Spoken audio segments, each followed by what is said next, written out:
Hello, and welcome to an in-depth guide into modular routers, a mod by Desht. And luckily I couldn't mess that name up. Anyways, yes, ladies and gentlemen, we're going to be diving into a very in-depth, very beginner-friendly guide to modular routers. This mod is become very popular in recent times simply because of Vault Hunters, but even before that, it was a very lovely mod that can do, well, really a whole lot of things. So, go ahead and take a look at our mod options here, and if I click on the right screen, that would probably help.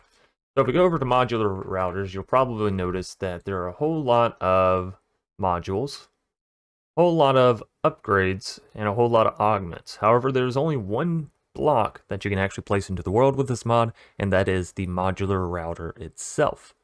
Now that is because the modular router actually uses all of these modules, upgrades, and augments in order to change its functionality. We also, of course, have bulk item filters and various other filters that we can use to further assist our modular router in routing.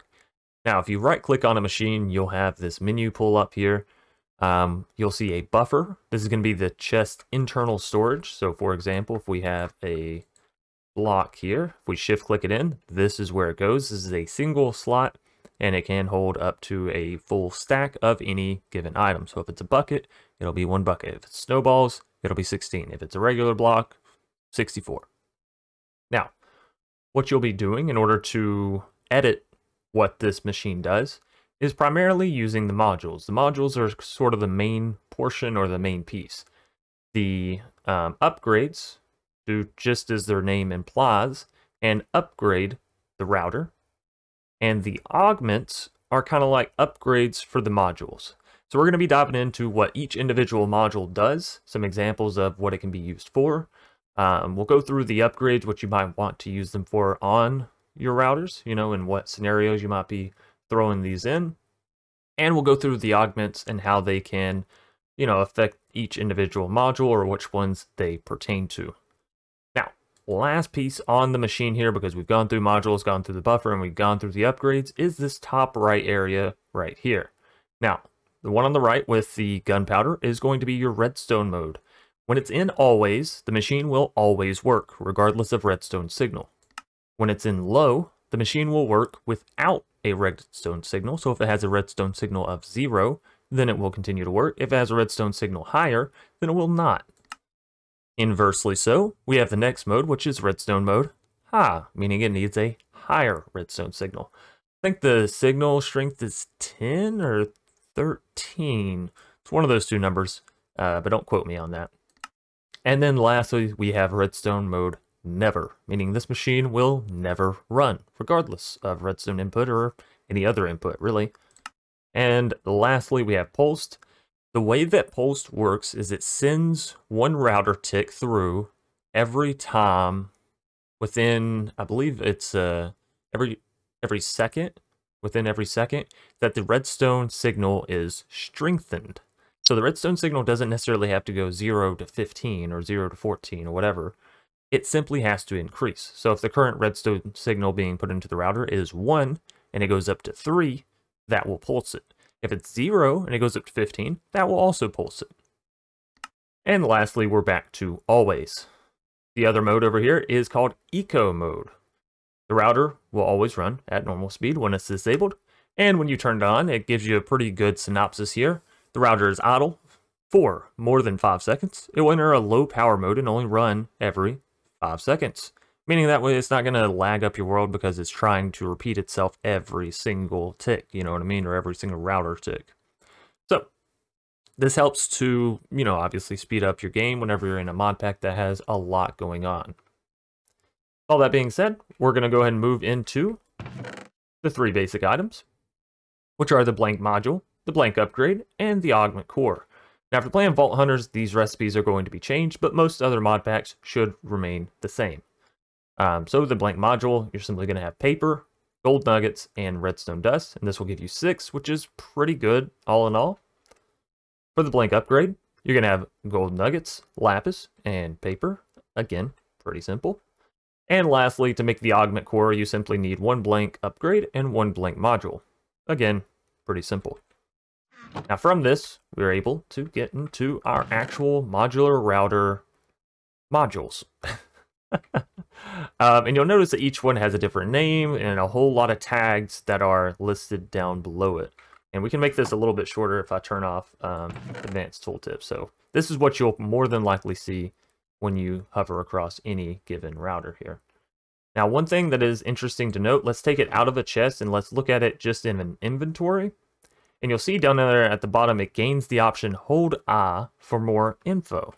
What you can do on most modular routers, ensuring that you're not in a storage area or any kind of inventory screen. If you're in an inventory screen, then this model doesn't work, or this example doesn't work. But as long as you're just sort of in a regular open GUI like this, then you can always hold A, and it will show you some additional information in regards to each module. So here we have the Activator Module. There's direction none, blacklist empty, flags, damage, no NBT, no tags. Basically, this is just giving you a quick overview into the settings of the module. So that way, if you're running by and you're like, oh, hey, did I set this one right? You can look at it and be, assured. Now, if we hold A, we'll see that the Activator Module simulates right-clicking blocks and entities using the item or items in the router's buffer.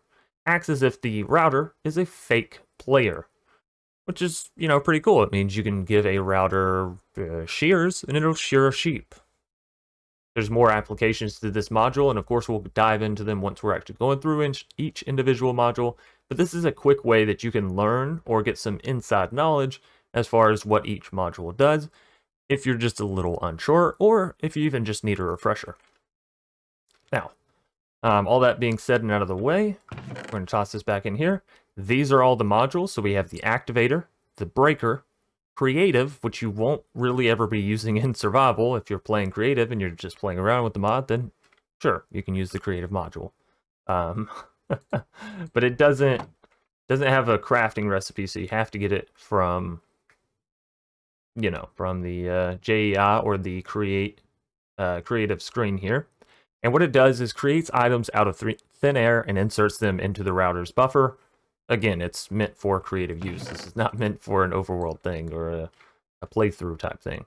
So after that, we have the Detector Module, which deals with redstone. Distributor Module, which is going to be an upgrade for our Cinder modules, and we'll get into more of that later. Dropper Module, Energy Distributor, Energy Output, Extruder. Oh, I'm sorry.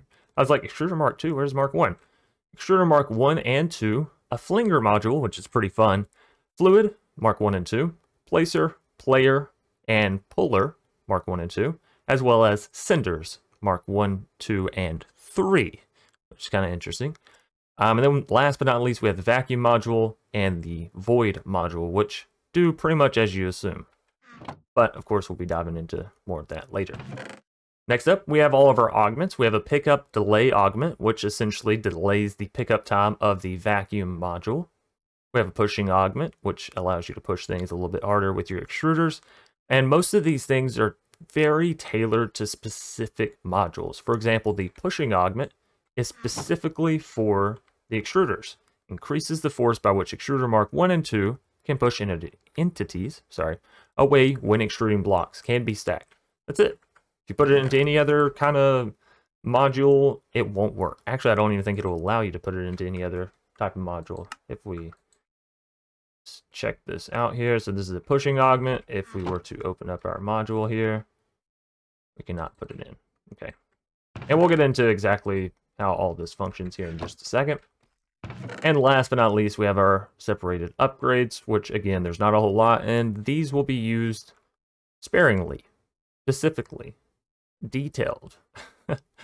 These will be used basically to speed up the production, right? Because you have a stack upgrade, a speed upgrade, both of which allows the machine to process more items or items quicker, as the names sort of imply there. And this just allows you to quicken things. Security upgrade. This will and can be used for certain scenarios as far as single player world, but for the large majority, this is going to be a multiplayer server type thing in order to keep your routers from being messed with, griefed, all that good stuff. We have a sync upgrade, which just allows you to keep things in order. Most of these upgrades, like I said, are very specific and only going to be used if you're trying to do something fanciful, which again we'll dive into. Last but not least, we have our item filters, inspection filter, mod filter, rejects filter.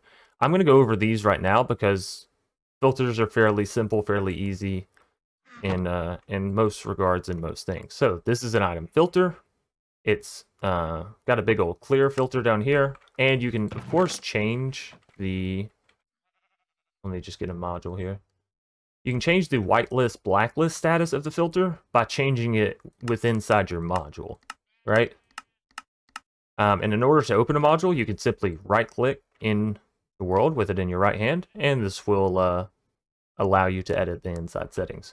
One quick note to make about these modules is if you have a stack, you will be editing all of them, right? If I change this, all this stuff around, right? It edits the entire stack here. Not just one, but all of them. So if I pick this up and go send it to a whole lot of different machines, it will keep the same data, which is good if you're, you know, you're like, I need 16 routers like this. I need 3 routers like that. I need 2 routers doing this. Makes it really simple, so you don't have to go through and set all at whatever number that was, right? So that's the routers and the filters. Filters are also able to encapture, ensnare, calculate. I don't know what word I'm going for here, but basically the container inventory. So if I sneak right click, we'll hear a cool little sound, and that might have been a little loud here. But essentially you'll see down in the bottom left, merge 9 items into the bulk item filter. So if I right click on it now, there we go. We'll see all of those upgrades within inside our filter here. It's just a quick way of saying, hey, filter this stuff, right? And now it's in there. You can, of course, always clear the filter for a quick restart. The rest of these filters do various things. We have the inspection filter. This, I think, is best described, or rather, all of the filters, I think, are best described through the descriptor here. It inspects various properties, so like NBT data, right? The amount of damage that a sword has. It could probably detect, I wonder if it could detect like a bucket being filled versus non-filled. It's essentially just to be a value look at sort of filter instead of a simple item look at filter. And we have a mod filter, which does pretty much what you would think it would do and filters items by mods. This is really good if you're like trying to keep your chests separated for each individual mod, or you know, you need all of your Britannia stuff to go here and all your refined storage stuff to go there. Helps keep things nice and tidy. Last, we have the rejects filter, which is based off the registry names viewable through the F3+H menu, or the settings, however you want to say it there. That's essentially the stuff that says, you know, like Minecraft sand underscore sandstone. That's a bad example because that's not even a real one, but you get the point. It'd be like Minecraft sandstone underscore slab, and that's sort of the name for Minecraft slabs. So you could use the Minecraft : sandstone to encapture all of the sandstone items there, right? So it'd be slabs and bricks and whatever else sandstone may be underscored with. All right, so that is all the filters. Probably more time on that than what really need be. And finally, we have our modular router and how it works. Now, this one is set to a high redstone mode, so it's not going to activate unless I turn on this lever. But taking a quick look, we have a Polar Module Mark 1, which extracts items from an adjacent inventory into the module's configured direction. I'm sorry.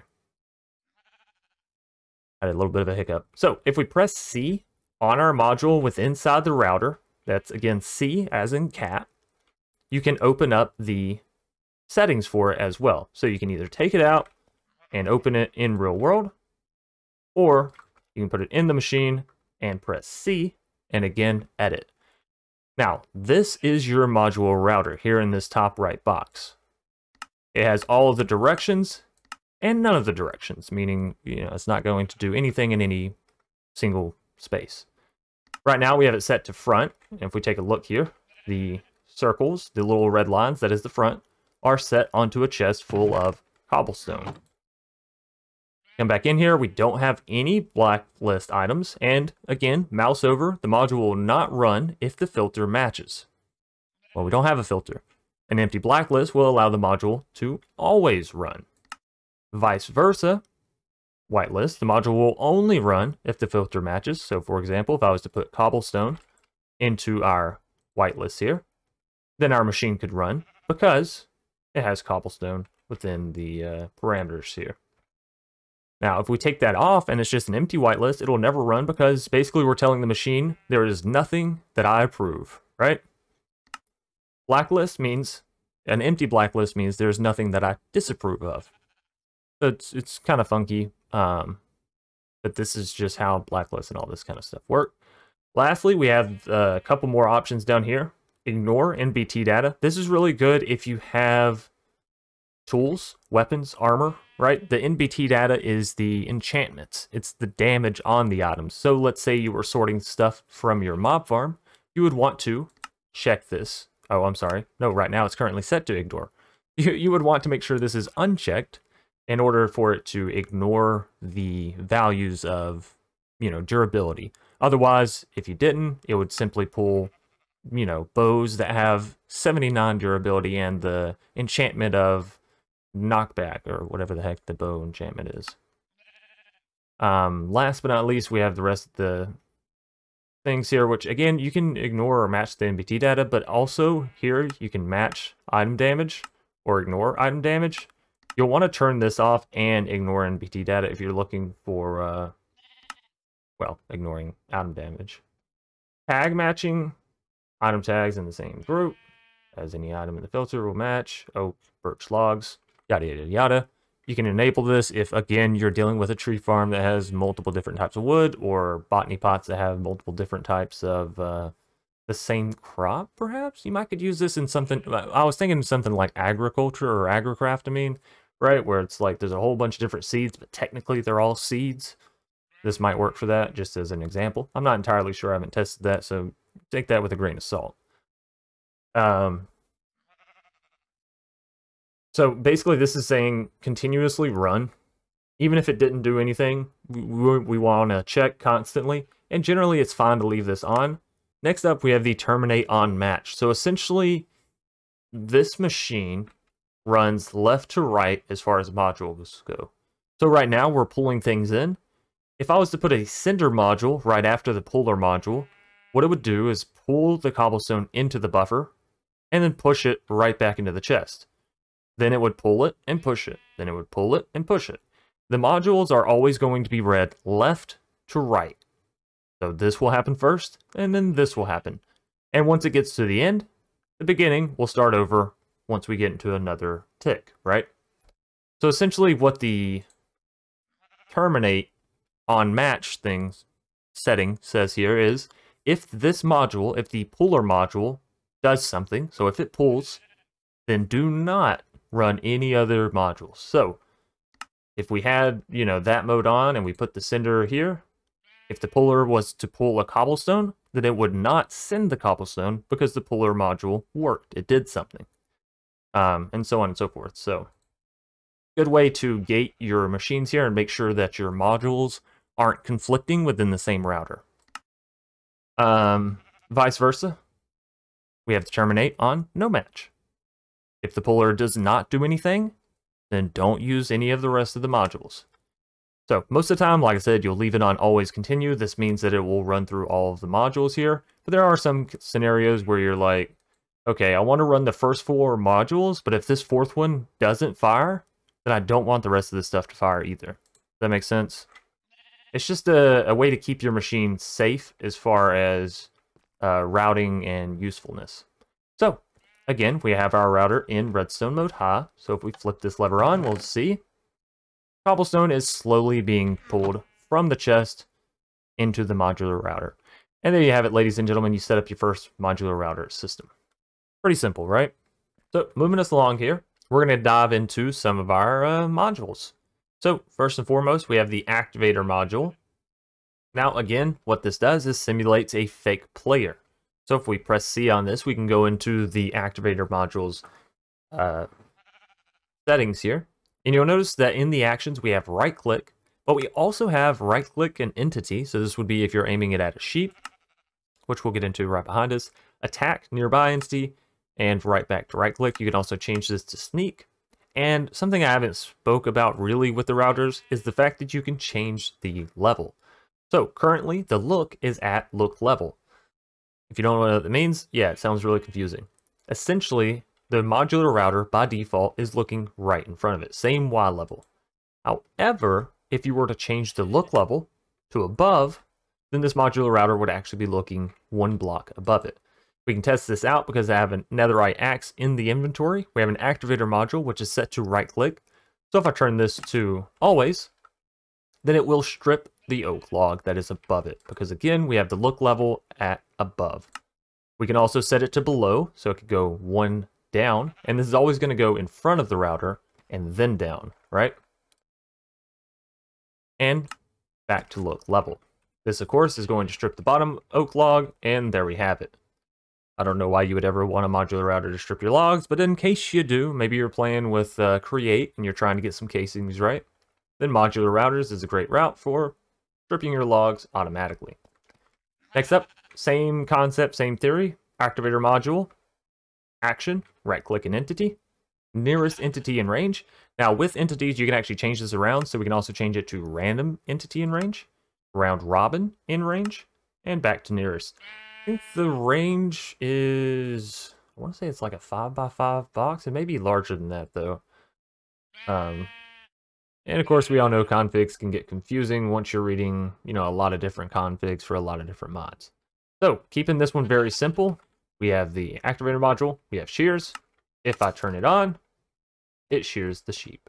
Now you'll notice that it's not picking up the wool here, right? And that's because we already have an item in the buffer for this modular router. So if we wanted to automatically pick up the wool, we'd have to do this using a hopper system underneath, or we could even use another modular router, which we'll get into in the future.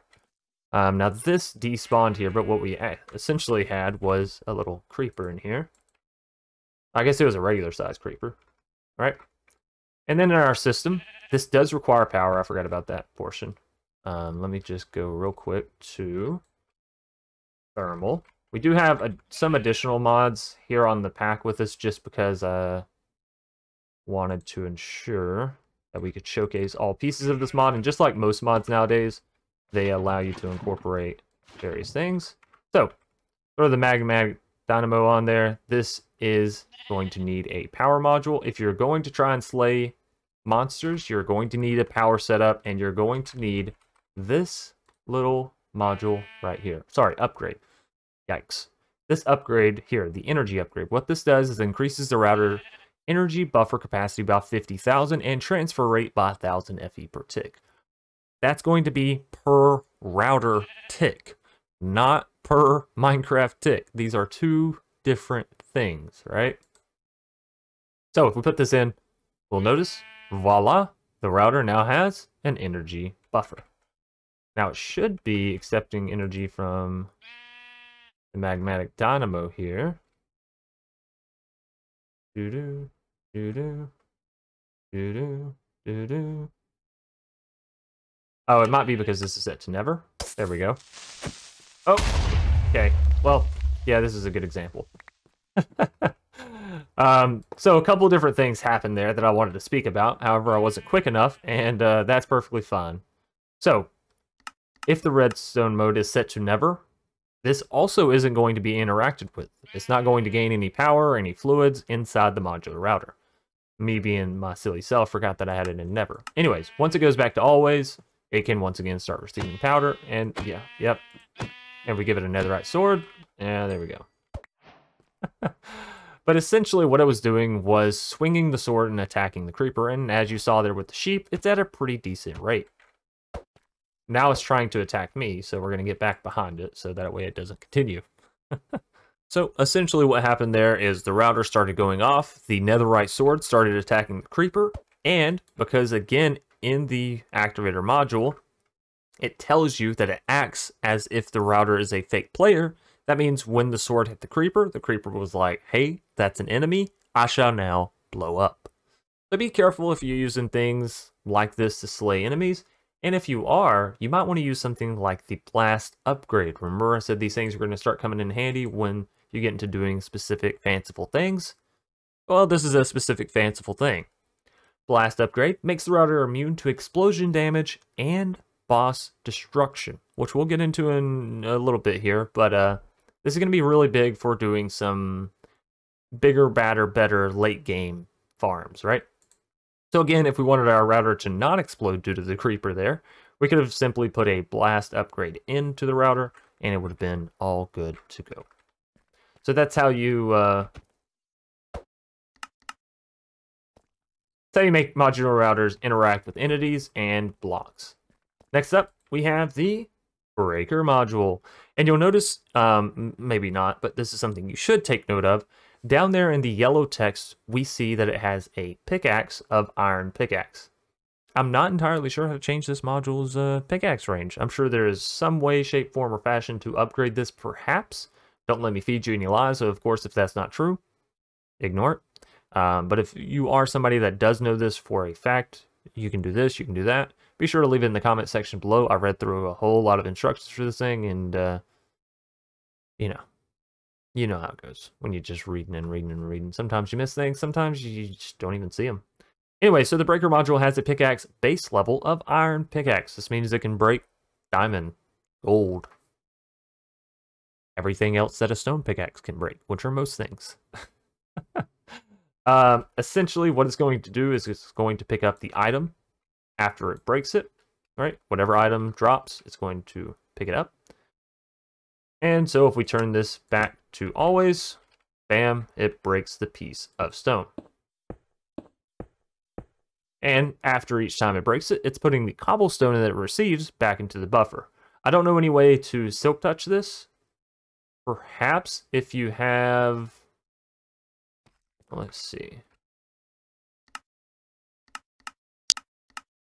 No, I don't know any way that you would be able to silk touch this. Because I don't believe you could put a, maybe, you could put a pickaxe in the buffer and use that instead. But it doesn't say anything about that. Anyways, anywhoosers, right? The Breaker Module does basically exactly what it says it will do, and that is break the block that is in front of it and puts it into its buffer. From there, you can put a Cinder Module and it will go somewhere, but we're getting into a Cinder Module right over here. So here's a practical application of the Breaker Module. We're going to have an auto tree farm, which if you've seen my Sky Vault series, then you already know what I'm about to show you here. But if you haven't, pay attention. So we're also going to be going over the Placer Module. Again, you hold I, basically tells you it's going to place an item from the router's buffer as a block in the configured direction. So we could even have this place a sapling behind this block if we wanted to.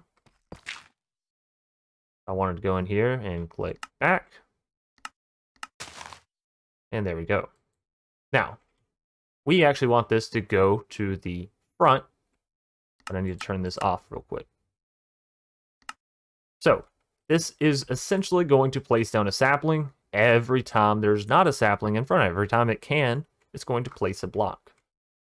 Now, obviously, you can change the direction for this. I don't believe the range upgrades work, so it's not like you can increase the range that you place items. It's always going to place it directly connected to the router there in whatever cardinal direction, you sort of choose.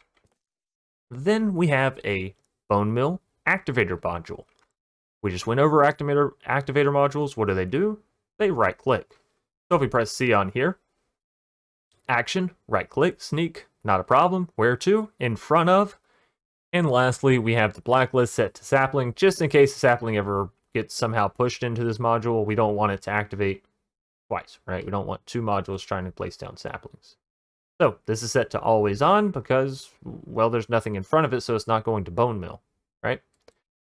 All of these modules lined up here have breaker modules in them, right? Very basic, very simple, just a breaker module set to front. That's it. Pretty simple. Now, to do this tree farm, you are going to need to place a block about 7 blocks off the ground. So if you'll see 1, 2, 3, 4, 5, 6, and 7. This block is at number 7. What you'll do then is throw in your oak saplings. Change this to always. Right, sorry. This is another portion that I wanted to highlight. So what you want to do, and this is essentially setting your filters, right? So you don't want to activate when there is no sapling there. If we try this again, now you'll notice this is not breaking the oak sapling, right? Because we have it set to the blacklist filter. And you'll want to do this if you want to keep things like that from happening, where the system is kind of cycling itself over and over with a whole bunch of oak saplings. Now, if we give this a bit here, this tree should grow eventually. It's going pretty slow. I wonder if I can... Oh, there we go. Okay, that might be a little too fast. We are out of bone meal, but essentially what it was doing there was bone milling the tree just as quickly as it could. When that tree grew, then our breaker modules broke the logs in front of it. And it actually went through 2 trees here, not just one. So, yeah, the module grows, then it breaks it, each individual log here. What you could do is, of course, throw a cinder module and have it go into your inventory. So that's a good application of the placer module and a good example of how it works within the world, within the game, and how you would end up using it to produce a farm, right? Again, all these items around here, you can use a different module to grab. Next up, we have the Detector Module, which for the large majority, I'm going to go ahead and say this, most people won't be using this module. If you're into redstone, sure, absolutely. So what it's going to do, so what would it be? It's going to emit a redstone signal from the router in the module's configured direction if, big if there, the item in the router's buffer passes the module's filter. So it will give off a redstone signal if this item matches the filter. So if we have it on blacklist, then this signal will go off. Why? Because we're saying, hey, don't run if there's an oak sapling in there. Turn to whitelist, and now we're saying, hey, go ahead, fire away.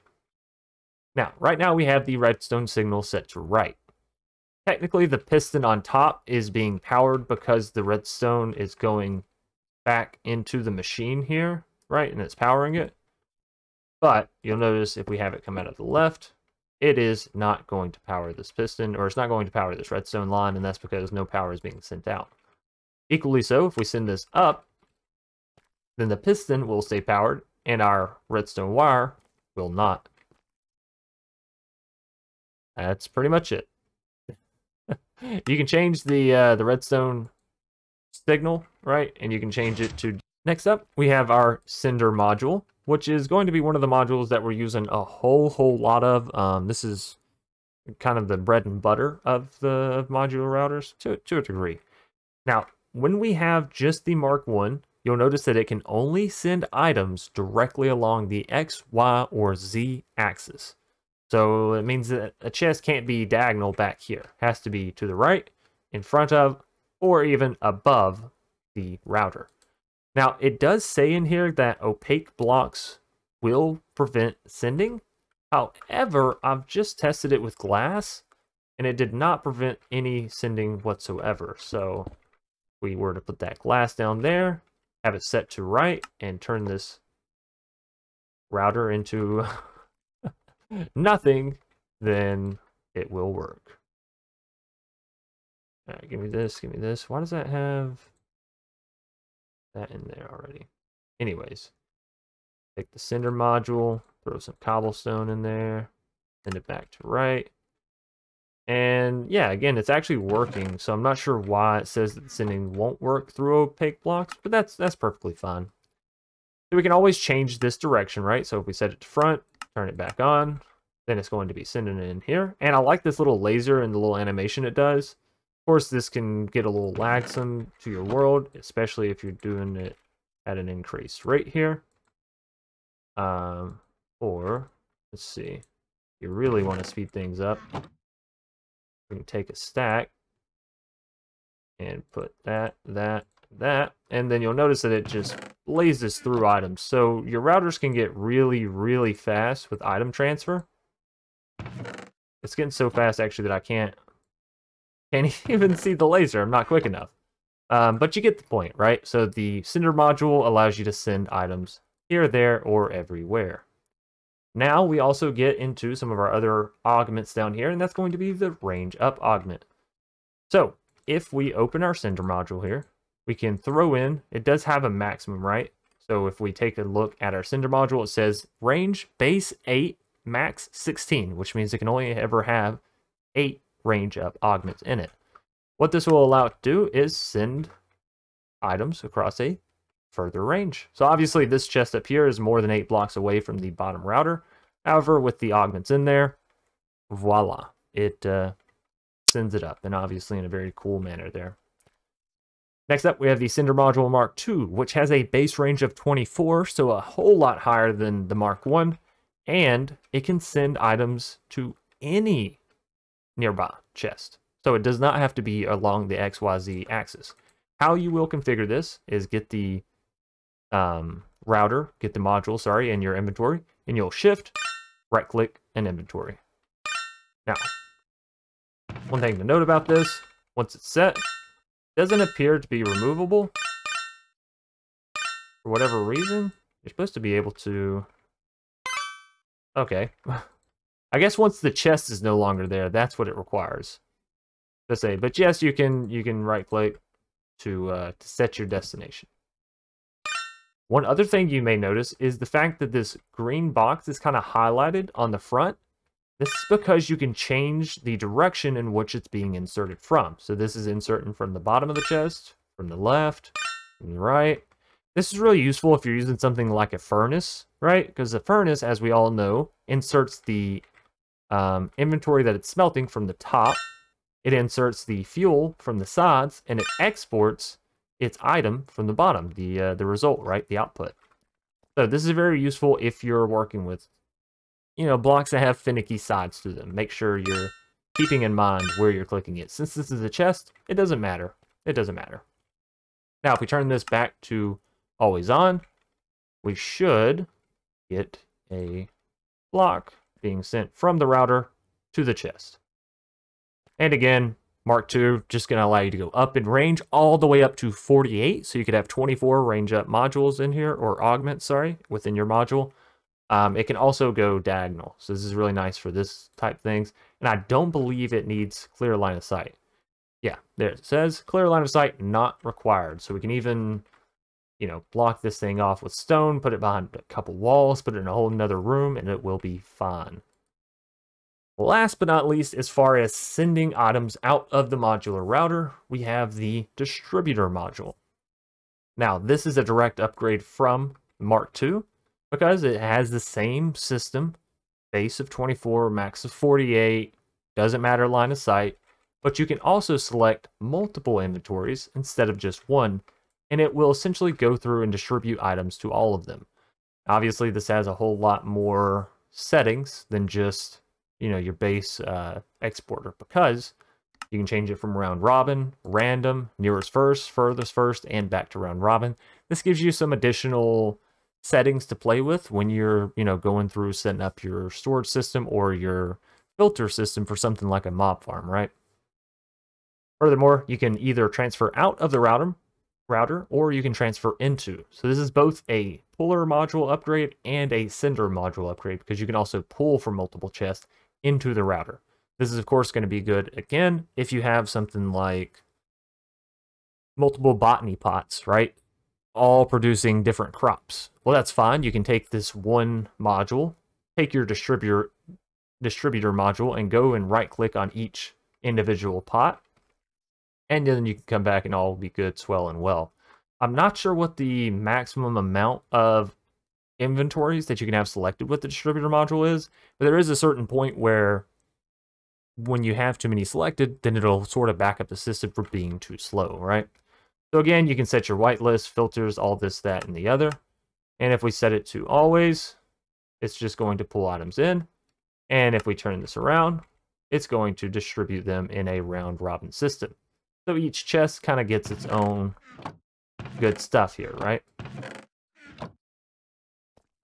Anyways, moving us on, we have the Dropper Module, which does just as it says, drops items from the router's inventory in the configured direction. This is really simple in practicality and showing. It does exactly what a dropper from regular Minecraft does, except it's with a router, so of course it has all the nifty settings and abilities that a standard router has. We'll be getting into exactly how and why this is kind of useful in just a bit here. Next up, we have the Extruder Modules, and they do kind of what their name implies. They extrude. So this is the Extruder Mark 1. What it's going to do is it's going to take blocks from the inventory and place them down into the world. They can, of course, have a redstone signal if you want to do that for, like, activating. Say you had redstone line running out here and a redstone line running out here. Then, when you turn the Extruder Module on, obviously it'll work because there's a piece of cobblestone in the middle activating these two and bringing them together. And when you turn it off, obviously it will be broken and no longer work. That's one example of how you can use the Extruder Modules through connecting redstone together. You can also actually use the Extruder Modules for pushing entities. So we push this, I'm able to get in front of it. You'll notice it actually pushes me off to the side. This also works on hostile mobs, spiders, zombies, all that good stuff. So technically you can use this in your mob farm to push things around. And this is where your pushing augments come in place, because it does exactly what I just was talking about, and that is increases the force by which the extruder pushes entities. Pretty simple, right? The Extruder Mark II actually doesn't require any items in the buffer. Doesn't require any items in the inventory whatsoever. What it's going to do is pull from this pseudo inventory.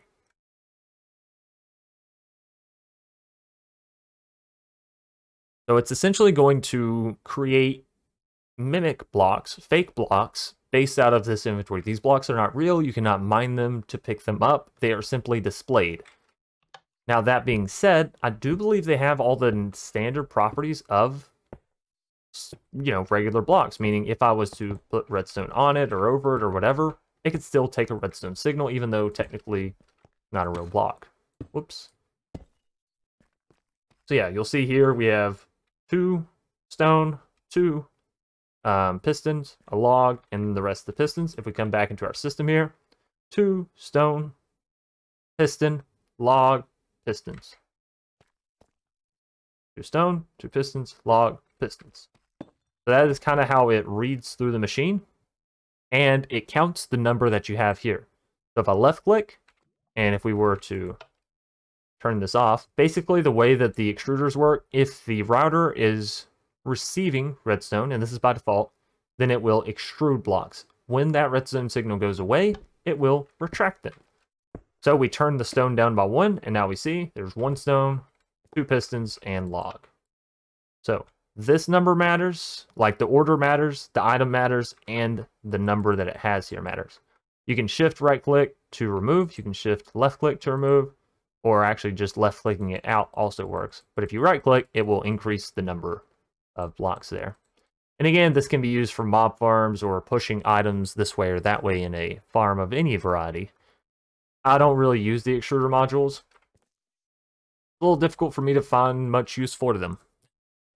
There's typically going to be another mod that does its job a little bit better, but if not, at least now you know what it does. Next up, we have one of my favorite modules just simply because of what it does, and that is the Flinger Module. With inside the settings, you can change the speed at which it is flinging, the pitch, which is the Y sort of verticality or angle of it, right? And also the yaw, which is the left and rightness of it, right? Does that make sense? So if we take a look real quick, we have a speed of 5, a pitch of 5, and a yaw of 60. And now this is also set to shoot in front of it, right? So if we were to turn this on, and this is going to go pretty fast, you'll notice that it's launching, maybe it's a little hard to see, but it's launching a piece of cobblestone over into that corner there. Now we turn this back off, and we say, let's just delete the yaw there. All right, turn it back on. Now it's shooting directly in front. This can be done for a variety of reasons. Maybe there's a pressure plate all the way across the field and you want to activate it. Obviously, this can work. Obviously, this can work. Or perhaps you're just trying to be fun and create a new game with your friends. You know, there's various things to why you would want to fling different items. Right? I mean, you could even technically use this instead of an extruder, right? So let's say it's up in the air between a Flinger Module and an Extruder Module. Obviously, this is a lot cheaper than making an Extruder Mark II, or a Cinder Mark II, sorry, Extruder. So what you could do is essentially make a Flinger Module, and then fling the items that come from this all the way across the field into a hopper, right? So, let's see, let's go back to this. Is sending it straight and all that. Let's just do this as an example. So we want to stay lined up on this block, but if we come all the way over here, should be able to put a chest here and a hopper here, and hopefully I have the pitch lined up enough. Might need to go up with it. Let's see. No, that's perfect. Yeah, this is a great way of, you know, ignoring the cinder ranges. If you just really want to get something rolling and going, just use a Flinger Module and just fling it. Now, obviously, if there's a block stopping it, this isn't going to work. So if I was to put these two here, the module's never going to reach. Yeah. And this is a good time to talk about the muffler upgrade. Where's my muffler upgrade? Here we are. Muffler upgrade. So if we hold down I on it, essentially it's going to suppress the sound and particle effects from the routers and modules. If you put one upgrade in, it will suppress the sounds. So if we put this in here, turn this back on. Ah, sweet blissfulness. If you put 2, it will suppress the particle effects. If I put this in here, no more clouds, no more dust. And if we put 3 in here, it will also suppress the router active animation. This is the little front thing that lights up red. So if we take that out, see the little red line that goes around there?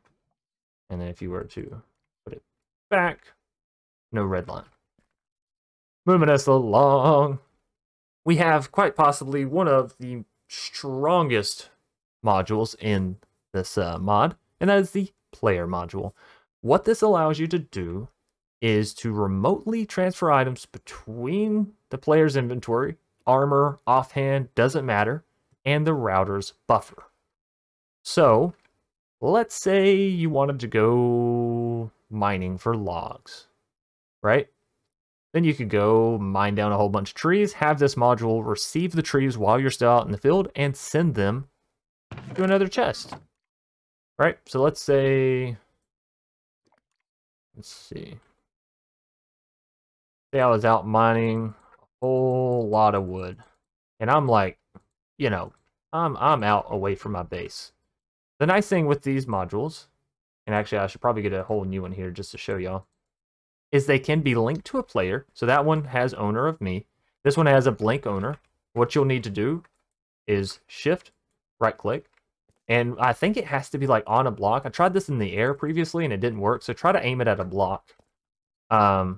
Now, if we take a look here, it says owner, Dr. Spilkin, which is, you know, one of my names for the Minecraft account here. And that's good to go. It's going to link to me.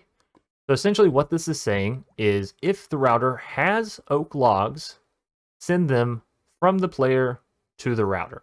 Or I'm sorry, if the player has oak logs, send it from the player's inventory, main inventory, to the router. Now what we can do is also send it from the router to the player, meaning if I wanted to have a constant supply of oak logs, I could place them in the chest and give them to myself. Now, obviously, we would need some way to get them from the chest to the router, or you could simply place them in the router and they would send, but we'll get into this in just a moment. So the base thing that we want to say is pull from our inventory into the router. We can also change this to main inventory no hotbar, meaning it will only have these 3 lines here and not this. We can change it to armor slot, so obviously it will select specifically our armor. And we have offhand, which is your shield, that kind of stuff. Also, it can pull from your Ender inventory directly. meaning it can send you items directly from your Ender inventory or place items directly into your Ender inventory. This becomes really good if you're trying to like take gear off and then place it into a certain storage. You can use 2 of these modules to sort of simulate that. But just for now, we're going to keep things very basic. So we want to pull things from our inventory into the router. Now, if we turn this bad boy on, you'll notice our logs down here, they're getting transferred into the router. That router is then sending them into a chest. So again, we could go out into the world, chop down trees, and we could just keep chopping because we don't have to worry about our inventory filling up with logs. We do have a Sender Module Mark II, which is linked to this chest, so the player module itself wouldn't be able to send. Obviously, it would just receive the logs from us and sort of fill up the module router. But then what you would do is obviously put a Sender module in it and add a chest to that sender. This is a good system and a good example of how modular routers will actually be used in your world pretty commonly and fairly effectively. Again, you can always upgrade the stack, and it will begin to take a stack. You can also upgrade the speed to a max of 9, and the stack is a max of 6. Now, literally, I can't even keep these in my inventory because they just keep getting replaced. This is really strong if you're going mining for logs, cobblestone. You know, you can put all of your stone and ores and all that kind of stuff into the player module here, and it will receive them. If you want more items, again, this is where the item filter comes in. You would simply open this up and say, all right, I want cobble, tough, andesite, granite, diorite, iron, you know, coal, all the whole 9 yards. Moving us along. This is another player module example, except this has armor in it. So if we take a look at the player module, it's going to go from the router to our armor slots. And again, we can go from or to. Just click the little arrow here.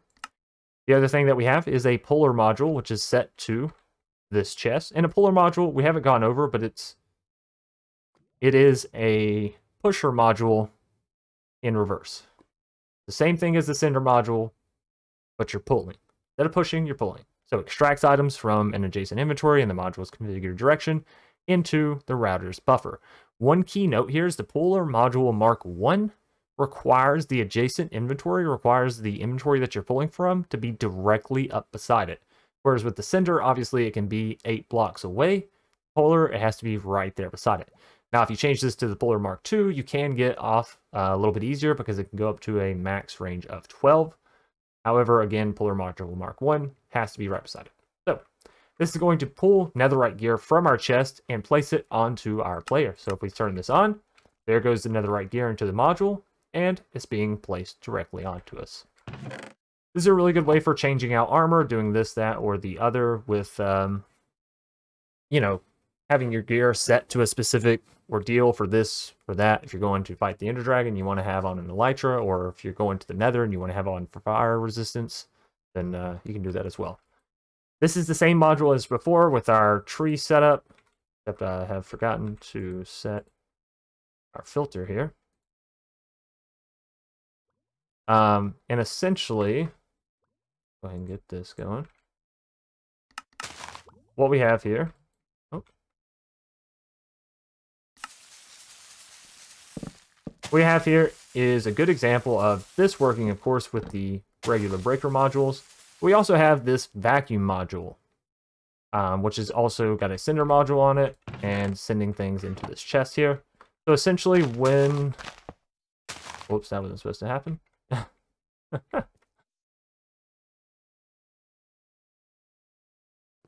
Well, it's supposed to pick things up when they drop around here, but it's not picking up these logs, and I'm wondering why that might be.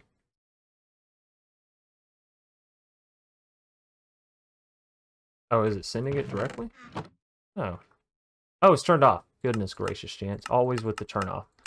Oh, if we turn our module back on, we'll notice that all this stuff that does drop around here, which primarily if you're doing a tree farm, it would be saplings, right? Right now we don't have that. Then the module would actually pick them up, and since we have this set to send, it would send it off and away. I'm not sure why it's not picking up that piece of deep slate there, because we don't have anything saying, hey, don't pick up deep slate, right? and then turn this back off.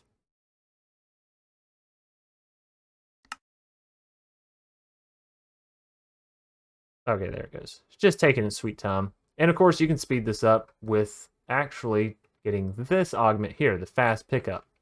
What you'll want to do is throw this into your module, and this should delay, or rather decrease the time it takes to pull an item in. But this is kind of a bad example. Can we do multiple of these? No, it can only ever take one. And can we do a speed upgrade to increase this? Oh yeah, so the speed upgrade is definitely what you're going to want on here. So if I toss that out, oh, immediately. All right. So the fast pickup augment, pretty good, but having the speed and the stack upgrades is going to make your vacuum module a whole lot faster. I was expecting the fast pickup augment to be enough, but obviously that's not the case. So that's pretty much going to be the vacuum module. Again, it picks up in a radius around the module router, and then of course you can send that stuff off and away however you please, like into a specific chest. So, moving us along, we have the last and final module. Obviously, we're down to the end here. Well, kinda. We still have power and water to go through, but we kind of needed a specific setup for that, so we'll get into that in just a minute. But essentially, here we have a void module. Be careful, because this is going to delete whatever comes into the router if you don't have a blacklist set. Again, this will delete everything put into the buffer of this router if you don't have a blacklist set. So if we turn this on, we'll see that it is pulling this cobblestone from our chest into the router, and it is immediately destroying it. This is a great system for trash. We do have the puller module set with a stack augment, so it's going to be pulling additional stacks. Now, we have a stack augment and we have a stack upgrade. The stack upgrade is better. Stack upgrade is much, much, much better. This allows the module to process multiple items per tick. It does override the stack upgrades, and it's also slower.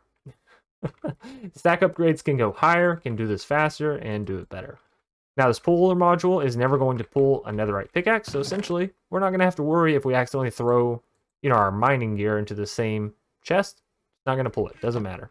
Now, if I was to turn this off, there goes your pickaxe. Bye-bye. Gone forever. So just be careful when playing with this, this module, right? Obviously, voiding things can always be a very slippery and dangerous slope.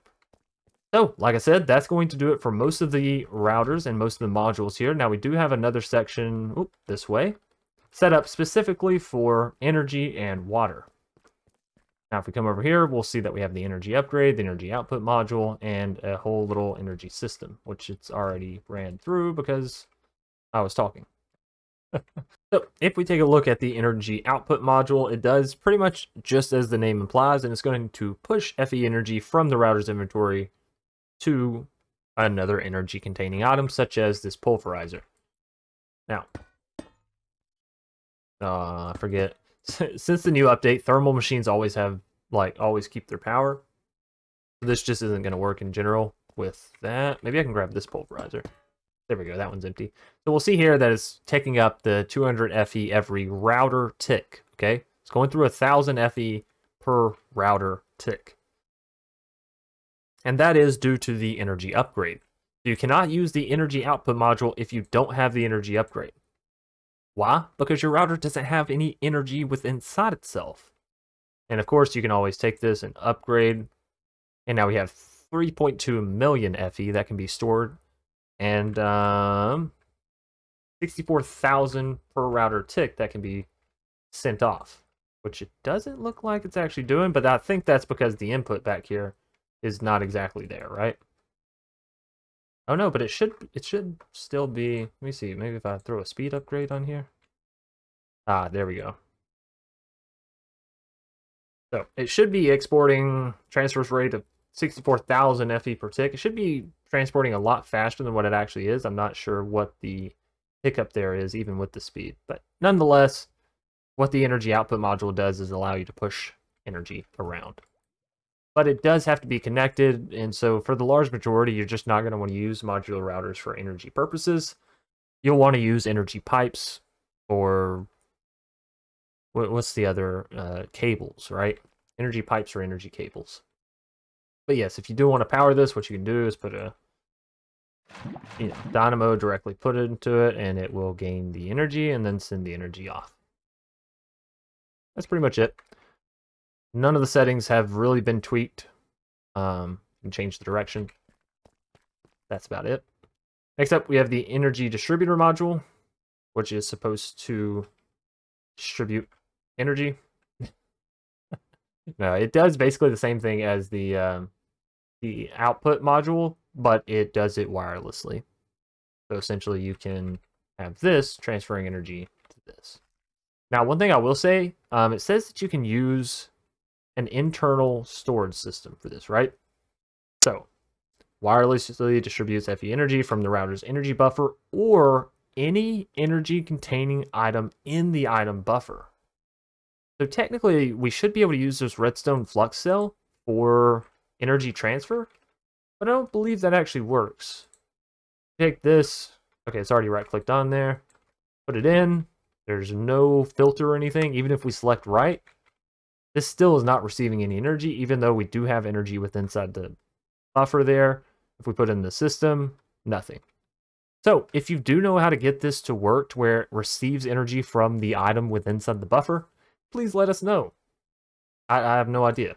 But what I do know works is if we power this with some lava, then we can see that this is now building energy, and this red line is sending energy wirelessly. So again, it may or may not be as useful as item pipes or as energy pipes.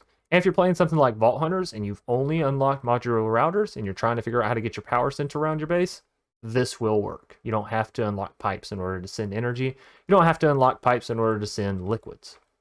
So, just keep this in mind.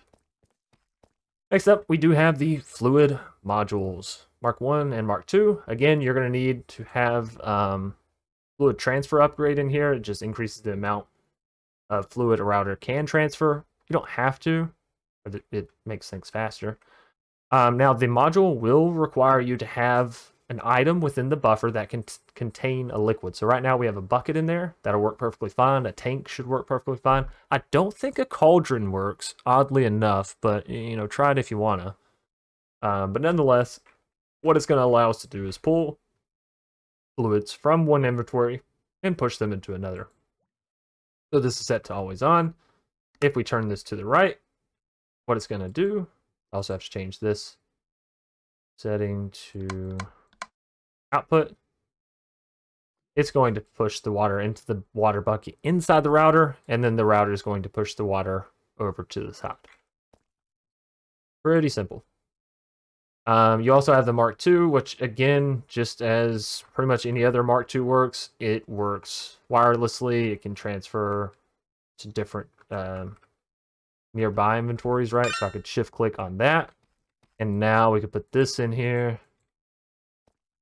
And wait, am I out of water? Yeah, I am. Okay. We could pull the water back in here.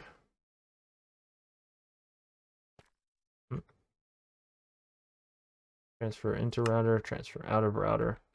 And it should send it up top. So, that's a good way to get, again, fluid around your base and do it wirelessly. So, Mark 1 has to be near it. Actually, does it have to be right beside it?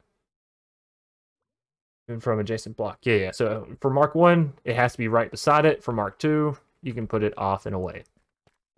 Over here, we're now getting into some practical applications because we've gone through all the modules. As far as the upgrades go, again, these are very specific, and since you have the eye holding thing, for the large majority, you can get the information here, but we'll go through them real quick. Camouflage upgrade makes the router look like another block. Sneak plus right-click on a solid block to copy its appearance onto the upgrade. So if we were to take a camouflage upgrade, and we sneak right-click, now it is camouflaged as polished diorite, or deep slate, whatever you want to call it. If I was to go in here, throw that in there. Ooh, look, where'd my router go? There it is. Okay. I don't know why I felt the need to do that. So we've gone through muffler, security, speed, stack, sync upgrade. Does this kind of exactly what you think its name implies, and that is allow your routers to all act at the same time. So you don't have to worry about hooking them all up with redstone clock and then smacking a lever, right? So that does it for the upgrades. As far as the augments go, we've been through most of them. The Mimic augment allows the blocks within inside the Extruder Mark II module to copy the given redstone emission, hardness, blast resistance, lighting. So say we put in, glowstone into the Extruder Mark II and had it sent out. Typically, it wouldn't give off the same glowing effect as glowstone gives, but if you put the Mimic augment in there, then you'll have that fully lit up, even though they're not real blocks.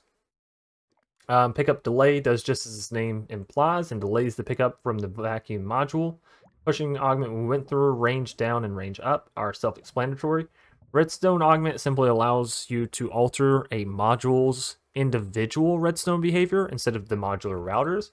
So what you could do is say, I just want this module to have a specific redstone signal. Then you could change this to where, all right, this one only activates with redstone on high. So it's a good way to be more specific with your stuff. Regulator module simply allows you to regulate the amount of items that are being used by any given thing here. So here we have a regulator regulator module set to 5, meaning that this would only ever pull in 5 items into the buffer's inventory. This can be used to help you slow down certain processes, or if you have something like an auto crafting recipe and you don't want to overload the system with too many of one item, you can use the modular router to send the exact number of items that you need into the recipe. I believe that's it. The XP vacuum augment is essentially going to allow you to pick up experience using the vacuum module. This is useful for storing the experience in, bottles of enchanting, or if you have something like the Ender IO mod where you have an experience obelisk, right? It can be used for that as well. Next up, we're going to get into some practical applications of this mod. So here we have a lava farm. We have a cauldron, router, fluid cell, holding the lava, of course. This router is set to activate, so it's going to right-click with a bucket, and only with a bucket, right? We have this set to whitelist it to a bucket, because if we don't, then whenever it right-clicks with the bucket and has lava, it's going to right-click again and put the lava back into the cauldron, which we do not want. So it's going to right-click with the bucket onto the cauldron and grab the lava. Then it's going to use the fluid module to push the lava from the router into the fluid cell. So pretty simple setup there. Again, you'll just have lava. This is just vanilla Minecraft, but this is how you can get the lava from vanilla Minecraft into a modded system, right? Using basically just 2 modules here. Because you can put whatever system you want back here. I could put a magmatic dynamo, and then we have an infinite running source of power. To a degree, obviously this is going to take a while for each fill up of the cauldron, but theoretically it is infinite power. Next up, we have one of the things that I'm a little bit more proud of as far as auto systems go. So we have an auto Piglin trading farm. We have a puller module and a sender module within inside this router. Puller module is simply pulling from this chest right here. It's not doing anything too special. The sender, however, is sending this to another modular router set into the nether. And you can see this by the little white tag there at the bottom. It says modular router at the nether. And then it even gives you the coordinates with the direction. So 434 minus 11 and pointing up. So with all this being said, let's actually go over to our nether area and we'll see what this farm is really doing. So again, you would put your gold into the overworld there. And then if you come into the nether here, the gold is being placed into this modular router, which has a dropper module. Dropper module is dropping the gold for the piglin here, which you could of course slow down or change with a regulator augment to where this is only going, so fast at a time. Well, it's not going to work right now because we obviously have more than 64 in there, more than the 1. But if we change this to 1, then this is only going to allow 1 item in the inventory at a time. Now what the pig is doing, obviously, is getting the gold. He's making the trade, and the trade is dropping back on the ground. However, we also have a vacuum module with a sender module. So the vacuum module picks up the items that the pig drops and then sends them back into the overworld. So if we go back into the overworld, and obviously you'll want this chunk loaded, right? You'll want to make sure that all of the chunks that have the trades and the routers in it is loaded, otherwise this will not work. But voila, we actually have a chest full of all the items that the pig is dropping there. So the items are going in and being transferred back. Now, obviously, those chunks aren't loaded, so it's not being sent back to us here, but that's really simple. You just build this in your spawn chunks and you're good to go. And that's probably one of the quicker, better, more sleek looking designs for a farm, right? Just sending the items directly from this into the nether and then having the items come directly back to you.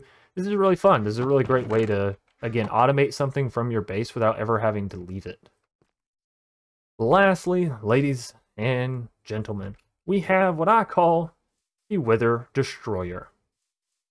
This is a auto wither killing machine using only modular routers. You do need power. You will need power for this, so some other mod will have to provide you some source of power.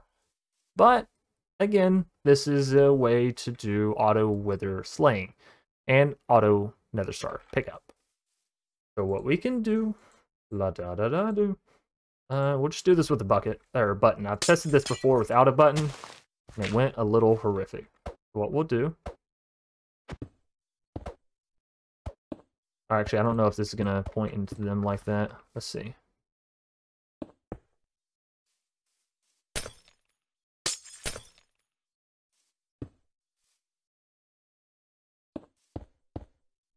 And then we'll get a repeater.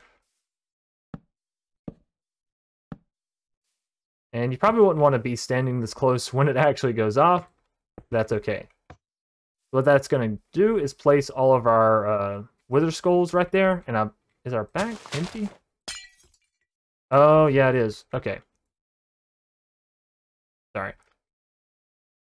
Really slacking off here. Let me break that. Let me break all those, actually. Essentially, what you'll do is you'll fill up these back module routers with all of your soul sand. I really just need to get in there, don't I? Yeah, you'll fill up all these back modular routers with however much soul sand you possibly have, however much you can possibly muster up.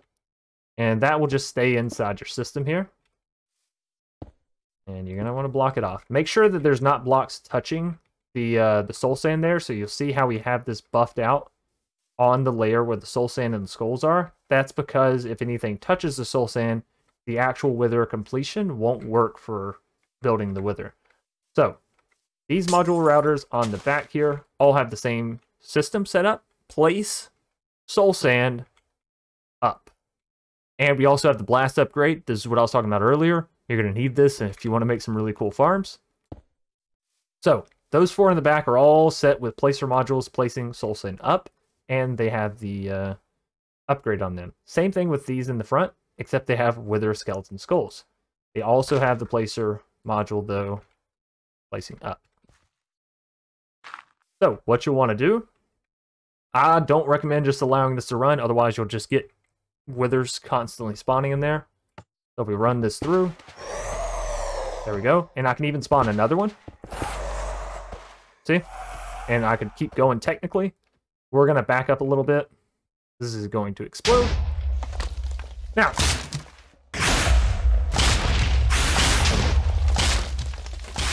Okay. So we're going to mute hostile and blocks real quick so we can go in here and it not destroy our ears. Now it is continuously trying to place the soul sand in there, so make sure when you place down your soul sand and all that, you've accounted for how many wither you're actually going to slay. This is, again, just an example. What we have here is mob grinding utility glass, which, again, you can use obsidian and it'll stop the wither. And then we have this little module here, a netherite sword with a simple activator module attacking nearby entities. This also has a blast upgrade, so it can't be destroyed by the wither's destructive powers, and the energy upgrade is allowing this thing to receive the energy for, right-clicking. And obviously, this is a completely contained box. Since this has the blast upgrade, the wither skeleton skulls don't do anything to it. And there you have it, ladies and gentlemen. 3 withers slain without me lifting a finger, except for to push the button to activate the machine. Obviously, our redstone contraption got blown to smithereens, but you would probably just want to run it underneath the actual modular routers. I was just being lazy here. And if we check over here, we have additional nether stars. So this mod is actually insane with the capabilities that it can do. I would almost venture to say that there's not a single farm in the game that it can't create, but I feel like that's a little over presumptuous without me having tested it. So, but it can create everything from a wood farm to a wither farm, and I think that that in and of itself is pretty amazing. This also means that as long as you have infinite power with inside Vault Hunters, specifically with inside Vault Hunters, no, if you have infinite power, you can set up, oh right, our mob slaying thing, but you could set up a mob chamber, right, and just have a very simple mob farm based off this one item here. So you wouldn't ever need to get into Cagerium or, you know, spawners or any of that, as long as you had a decent farm set up with the modular router, slaying the mobs, and then sending the items to another inventory, right? So this can be a really, really powerful mod, as you've seen from the showcase. If I've left anything out, please, oh please, leave it in the comment section down below so those that are newer to the mod can hopefully figure it out. Goodness gracious. I do want to say thank you to each and every one of you for having watched this video all the way through. If you did, I know it's going to be a rather long one, but that's simply because Modular Routers has so much within inside of it, and it is capable of doing so very much. If you learned something, leave a like, subscribe if you want to see more awesome content from yours truly. Of course, be sure to share this out with friends, family of the friends, and friends of the family in case they need it. As per the usual, I hope you all have a fantastic day. Stay awesome, stay safe, stay crafting. And until next time, peace out.